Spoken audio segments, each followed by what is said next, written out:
Heidi here from Rain Country. God is good all the time, and I'm here today for another frequently asked question, and this is about the shelf life of dried meats and dairies. I get this question so often, so I want to talk about a few things, and plus give me another video that I can quickly link back next time that question comes in. But I'll also be linking to some other videos in the description box down below that will go right along with this topic that I recommend you watch. So don't forget at the end of this video to click on either show more right down here below my channel name, or that little gray arrow right over here if you are on a smart device, so you can open up the description box and find all the information that I will be putting in there. Okay, first let's talk about expiration dates, because we see this a lot, and for those who are getting new into food storage and putting stuff up and they're reading expiration dates because they want to know how long it's going to stay in storage, what you have to understand is most of the time those expiration dates have nothing to do with whether or not the food is going to spoil after a certain amount of time. It has to do with getting it sold by a certain time or getting the best quality out of that product if you used by that date. That's why a lot of times you'll see BBD or best by date, or even just best and then a date. Like this one here,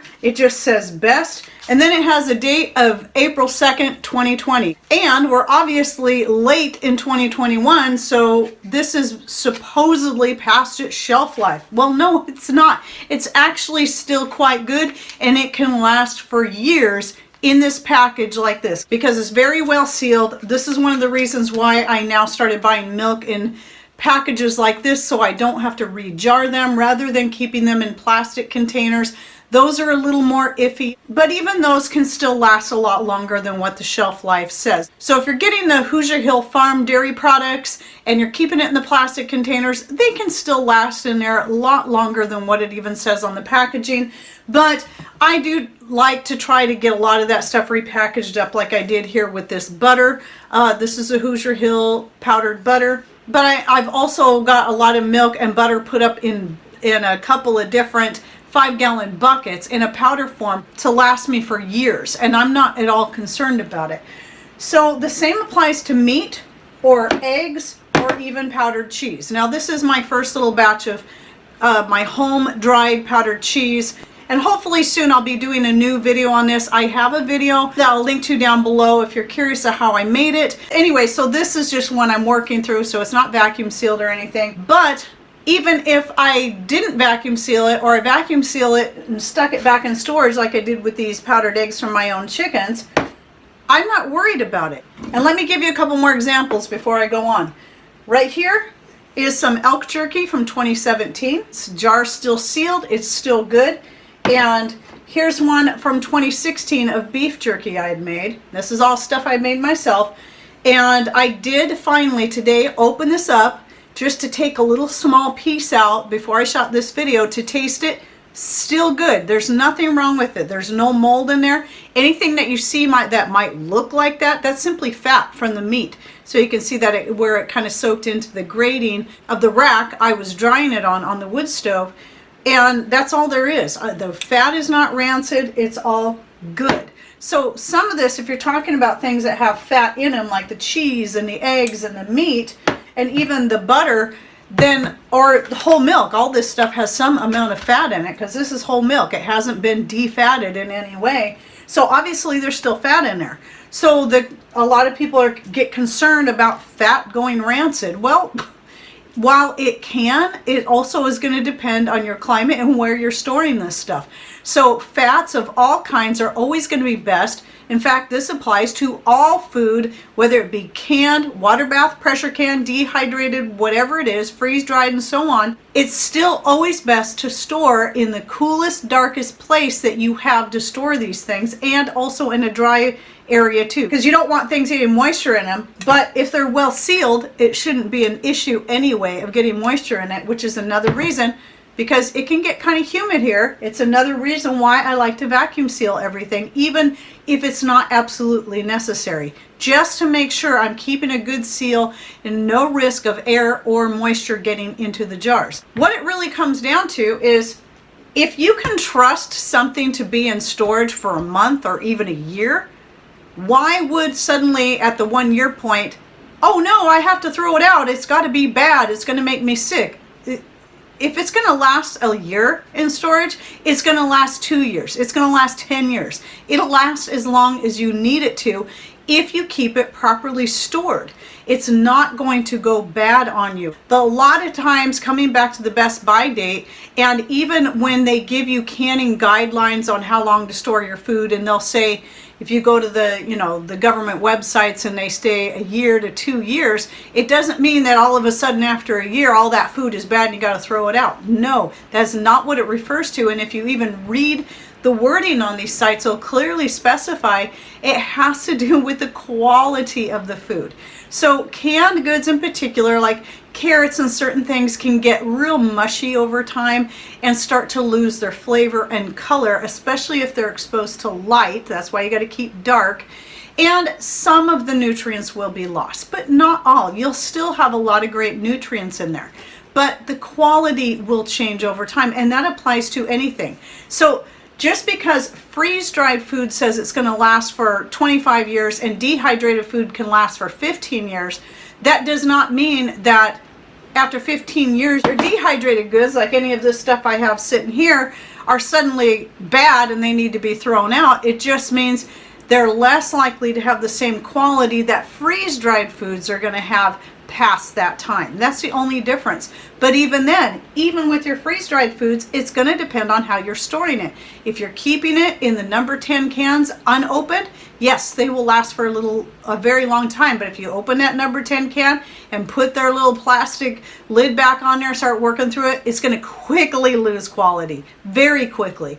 So you got to keep them vacuum sealed for them to keep that crisp, bright, vibrant flavor and color to them.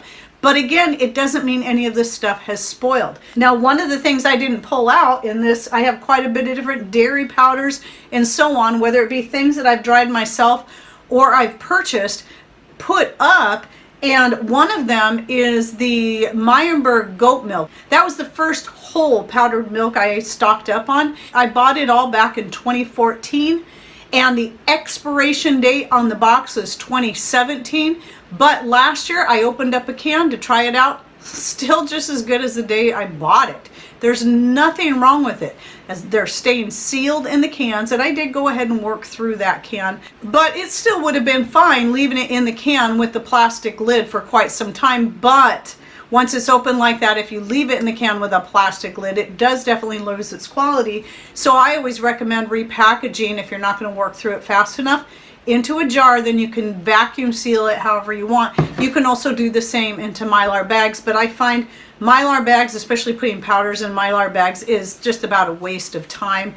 And I hate using oxygen absorbers. This is why I prefer vacuum sealing, because all you got to do is invest in either a good vacuum seal machine that's going to last you for years, not one that's going to break down every 2 years, or get yourself a brake bleeder pump for 20 bucks that can last you 5, 6, 10 years, who knows how long. I've been using the same brake bleeder pump for over 5 years now. Still works great. I love it. It cost me a lot less than a food saver, and it still works, and has always worked better than the food saver machine did for vacuum sealing anyway. And so that's a pretty cheap investment, rather than in buying a whole bunch of oxygen absorbers and then have half the package go bad on you, or maybe they were never good ones to begin with. You go to use them and they're just utterly useless. So I hate oxygen absorbers because of that. It seems like it's always, you never know what you're going to get and how well they're going to work. So you can get a bad batch or you can get a good batch, but if you don't hurry up and vacuum seal it into a jar and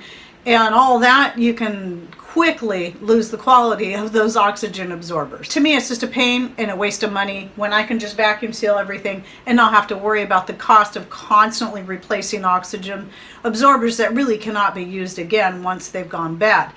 Or a vacuum seal, just like I did with this jar of beef jerky. It's resealed. I opened it a little bit ago, took that little piece out, resealed it, no problem. I can stick it back in there for another, how old is this? This is nearly 6 years old. I can stick it back in there for another 6 years and not be concerned about it. So if it's going to last a year, why wouldn't it last for 20 years? Why wouldn't it last for 100 years? It's just whether or not it'll have the same quality in that time. And there are many things that will hold their quality for years and years and years. Some things do, some things don't. It just depends on what they are.